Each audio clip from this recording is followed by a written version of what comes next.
తప్పు చేశారని ఒప్పుకోండి, అప్పుడే మిమ్మల్ని బయటకు పంపిస్తాం, లేకపోతే ఎట్టి పరిస్థితుల్లో వదిలేది లేదంటూ కూడా వీరంతా మొత్తం కూడా ప్రస్తుతం పంచాయతీ సెక్రటరీని లోపలే నిర్బంధించారు. తమకు న్యాయం చేయాలంటూ కూడా వీళ్ళంతా కోరుతున్నటువంటి పరిస్థితి ఇక్కడ ఉంది. ప్రస్తుతం మనతో గ్రామస్తులు అంటే ఏం కోరుతున్నారు అంటే ప్రస్తుతం పంచాయతీ సెక్రటరీ ఏం చెప్తున్నారు, పంచాయతీ తరఫున ఏ విధంగా జరిగింది?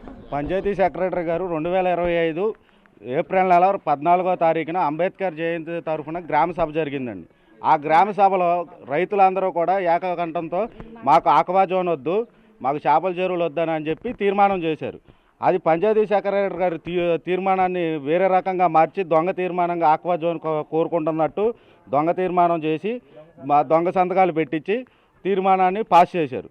అది పాస్ చేసింది తీసుకెళ్ళిపోయి ఆ జేడీ గారి ఆఫీసులో, కలెక్టర్ గారి ఆఫీసులో ఇచ్చి చేపల చెరువులకు పర్మిషన్ ఇచ్చారు.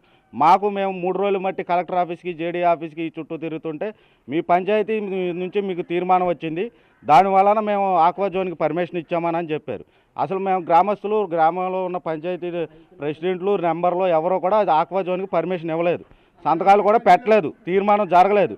అది ఎవరికి ప్రమేయం లేకుండా దొంగ సంతకాలు, దొంగ తీర్మానం చేసేసుకున్నారు.